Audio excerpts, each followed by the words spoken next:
আরিস, আমি এটা কি করছি তুমি বলবে? এদিকে তাকাও। এটা কি করেছি? এ এ ফর তুমি তো বড় এখান থেকে বড় এ করেছিলে তার এটা কি হ্যাঁ, এটা ছোট এ। এটা কি করেছি বলো? এ এ ফর কি হয়? অ্যাপেল জোরে বলো। Apple Apple. অ্যাপেল বানাও বলতে পারবে? না আচ্ছা, এটা আমি অ্যাপেল বানান লিখছি, তুমি দেখো এটা কি করেছি। অ্যাপেল এটা কি? এ এ। এটা কি? লিখতে পারবে? হ্যাঁ, এই তো আমি লিখছি তো। এটা কি? এ। এটা কি? P P. এটা কি? P P. তাহলে এ ডবল পি। এটা কি? এল এল। এটা কি? E. E A double P L E. Apple. আচ্ছা, আমি এখান থেকে একটা লাইন টেনে দিই, দাঁড়াও। হ্যাঁ, এবার এইখানে দেখো। লাইন টেনে দিয়েছো। এটা কি? এই লাইন টেনেছি, এটা আলাদা এটা আলাদা, বুঝতে পেরেছো? এটা কি করেছি? P B. সি করবে না? হ্যাঁ, সি করবো তো, বি এর পরে সি হয়তো। লাইন করে দেবে।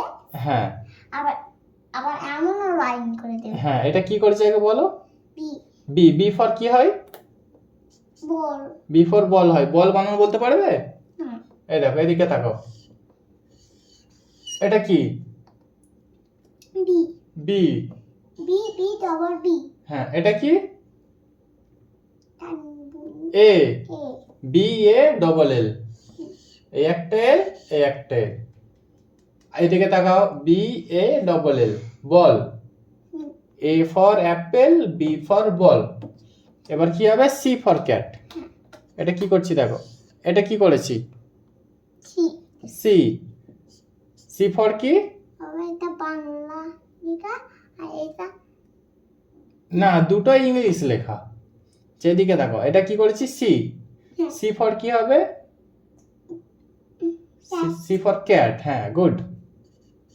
সি। এটা কি? তুমি গুড বললে কেন? ভেরি গুড, তুমি বলতে পেরেছো তো। C A T cat. C এখন তো এ টি গুড বলনি। ক্যাট। আচ্ছা, এদিকে দেখো। C A T cat. D for কি হবে? কুকুর। D for dog. ডগ মানে কুকুর। হ্যাঁ, এটা পড়ে যাবে। এটা কি করেছি? ডি। এদিকে তাকাও। ডি করেছি। ডি ফর কি হয়? D for dog. ডগ বানান লিখছি দেখো এখানে। ডি, তারপর কি হবে? ও হবে। ও জি। বাবা থাকেন কেন? হ্যাঁ, ডি ও জি, ডগ। এদিকে তাকাও একবার। A for apple, B for ball, C for cat, D for dog. এই চারটে জিনিস বুঝতে পেরেছো? ঠিক আছে, কালকে প্র্যাকটিস করে আসবে। হ্যাঁ।